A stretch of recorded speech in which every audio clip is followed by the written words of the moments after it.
Hi everyone, it's me Darlene. I am back with another update on the water damage issue.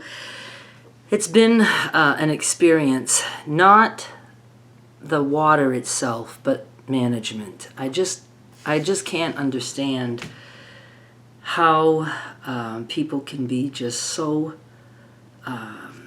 like happy to be mean. There are people like that though. Some kind of power trip or whatever. I mean, I can be a royal bitch, but if I'm working, for somebody else, I'm nice. I'm not going to be grumpy to customers or whatever. I consider myself a customer. I'm a tenant in this apartment complex. So yesterday, I was talking to you guys from the therapy office parking lot, and I told you, I got a call while I was there, and I believe I told you guys that management said she would be sending over one of the maintenance men to be there at 3, and he was going to help us move the stuff out of the room. And I was like, okay, at least we're getting some help.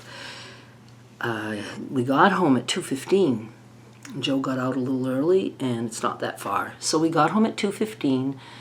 And, he was like me, let's just start bagging some of this stuff, or boxing it, I should say, because all my scrap packs that are scrap pack pieces that were cut were just on the table still.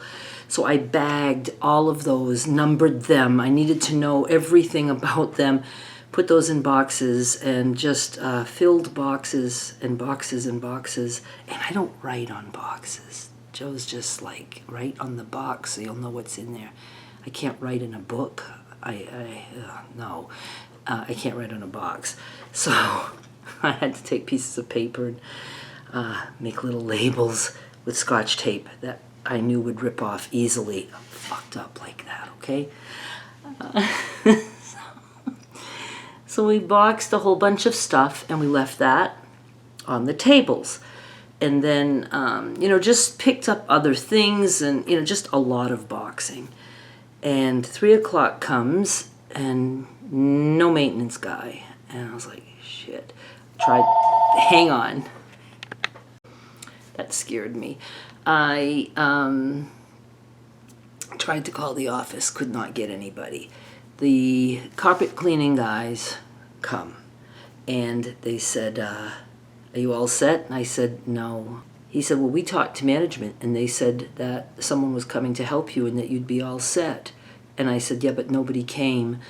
And he says, well, we're not staying. And I said, and I kind of wanted them to leave so I could just put it all on the manager and say, look, you told me so-and-so was coming, and he never showed up, and I couldn't get you, and I didn't want to leave and go to the manager's office. I told him, I said, look, I said, can you stay for a while? I said, Joe and I will move what we can. All of this, you could get started over there with what you have to do. And the men waited. They never helped until the very end. They broke down 2 of my 2 banquet tables, and they put those in the hallway. That's all they did. And after Joe and I finished all that, they let us leave the bed because they have zero intentions of replacing the carpet. And I think it should be replaced because it was soaking wet for over 24 hours. But they didn't want to do that. So I went over to the manager's office once we had everything else. Everything else was out of the room except 1 rocking chair and the bed and 1 dresser. And that's all on a wall that it was pretty dry at that wall. And I go in and I meet her for the first time. She's brand new, this manager. And she was like, oh, you've got everything all done? And I said, no, he didn't come. And she's like, he didn't? And I said, no. And she goes, well, she said, he had to work on an air conditioner, and you're not a priority. The air conditioner is. So the way she said it, she knew that something else was going on. I don't think he had any intentions of ever going. I don't think she really expected him to go or wanted him to go. They probably knew what would happen is exactly what happened, that Joe and I ended up doing it. And So we talked a little bit. I did mention to her how I feel like it's not cool that she never came to see the place, because she probably thinks there's only a couple of things in the room. I told her how she's not helpful at all, not apologetic at all or kind to say, we are really sorry this happened. We're going to do everything we can to try to help you. Would you need some help with some heavy things? If you could box things and stuff that maybe our maintenance guys can, nothing like that. Nothing like that. Nothing helpful, just mean and very condescending. It's just that type. While we're talking, maintenance guy comes in. Now this is at the manager's office. It's a separate building. And I'm like, hi. I'm like, where were you at 3 o'clock? I know him very well. I've been here 3 years. He's been here almost the whole 3 years. He doesn't look at me, and he walks to do something at a table. His back is to me. He goes, I was busy. Had an air conditioner. And I said, yeah, but... And I'm calling him by name and stuff. I'm like, yeah, but why didn't you call? Or why didn't you let the office know? He said, I let the other 2 guys know. There's 2 maintenance men working right now. One I know is temporary. I'm not sure about the other one, if he's now permanent or if he's a temp. And I said, well, they didn't come either. And he turns and he looks at me. He goes, then you should have called. And he walks out of the building. And the manager's right there. And I look at her and I expect her to say, okay, this, I'm sorry. He shouldn't have talked like that or whatever. No.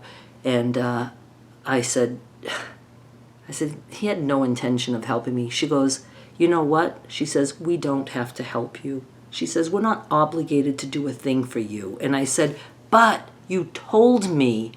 I have it on the phone. Because I had a call while I was in the car yesterday recording. And I recorded the whole call. And I let you guys hear it, but I have it. I said, yeah, but the thing is you told me somebody was coming at 3. And nobody, bothered to let me know that's not happening. I said, those guys, the carpet men, Joe and I, if we knew that nobody was coming to help, we could have started moving that stuff, not make them wait. I did not sleep last night. I was so miserable at how shitty this whole thing played out. I want to tell you something about that manager too. We have a community board online that we can chat with with our neighbors.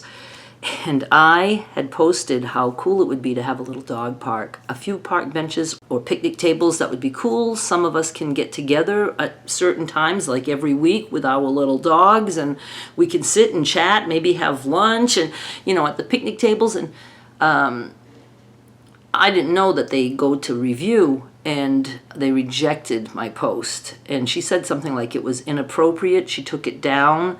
And but she said, we at least heard what you had to say, or something like that. They don't want the neighbors to see that post because they know that everybody would be saying that would be awesome. So I didn't like that, and now I certainly don't like the way things are going with this. So the carpet guys pulled up all the pad, and they put the carpet back down with a fan that goes under the carpet, and this spray that is they sprayed the whole thing. It had to do with mold and deodorizing. It was so strong. And we had to leave everything out because the plumber was coming in, and we were told that they'd be replacing the drywall. And, so she, manager bitch.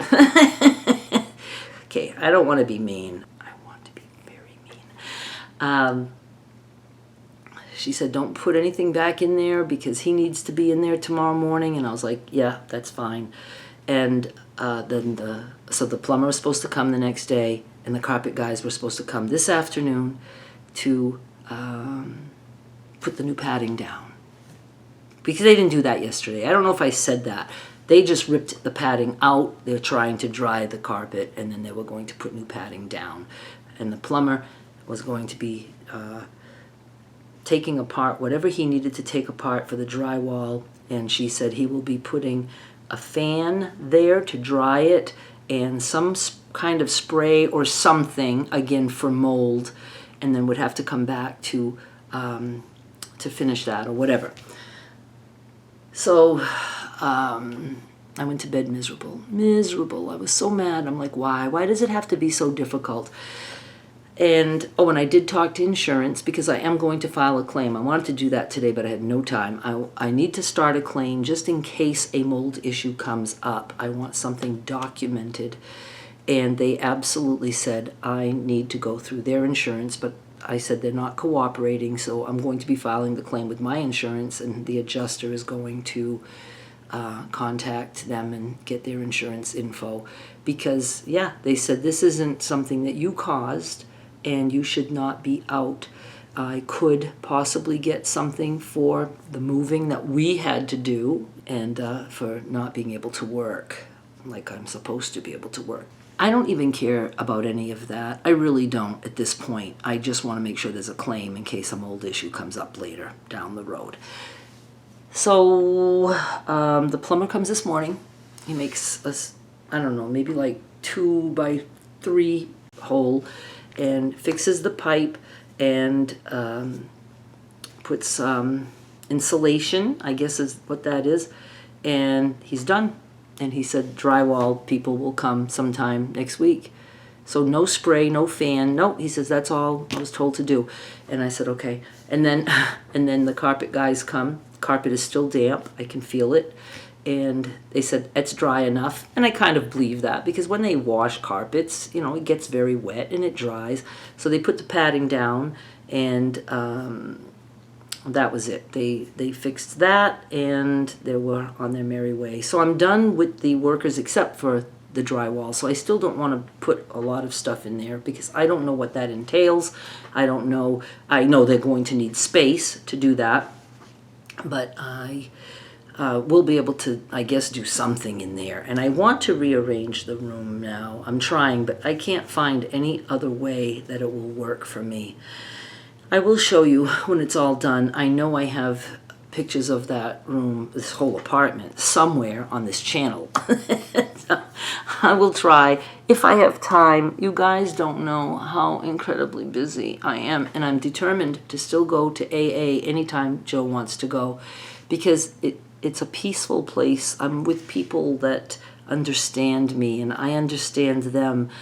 And I can just breathe, but yet I'm still like thinking, oh, I should be home doing this. And I have to stop doing that. I worry so much about not giving enough to my channel and to my patrons and YouTube members, like for fabric and stuff. I have to stop. I have to, because it's going to fucking kill me. It's going to kill me that I worry so much about, am I giving enough? And I work constantly. I take a lunch break, no more than 20 minutes, and then I'm right back at it until it's time to go to bed. And I go to bed early now because a lot of times I'm up by 4 o'clock, 5 o'clock, you know, and so I'm tired. I work all day and I'm tired. So I'm trying very hard to give myself a break and to just chill and do what I can and still have a life. I don't even go out anymore dancing or anything. Tonight we're going to Skylar's concert at the high school. But, you know, a lot of that not going out is because I want to be home working. I just love the fabric so much. It's just easy to just be home and not have to get dressed and get ready. And then maybe the band isn't that great. Didn't pull in a crowd. There's nobody to dance with. I'd just rather be home with Joe, watch a movie with Joe and Rocket, and go to bed early and sleep early, wake up early, and start all over. But it's hard to do as much as I want to do. It's impossible to do as much as I want to do. So I'm doing the best that I can, you guys, and then these hiccups, I'm just going to have to get used to that. You know, things like a busted pipe, that's going to put me out of commission for a bit, and that's all I can do. So anyway, now I have to go get ready. Derek is going to be picking me and Joe up. So we only have to take one car because it's hard to park there. And LaShawn is going, so it's a double date. Thank you so much for watching. Please subscribe. Yes, I will have updates about the moving company, and I will get back to you know, finishing the strip quilt, and I'm trying to put the two tables together so I'll have a nice wide table, but I don't like it right now. But I'd love a table, you know, wide enough that I can put quilt tops on to show them. So I'm going to try really hard to accomplish that. All that stuff is still coming. It's just going to take time. All right, thank you so much for watching. I'll be back with more soon.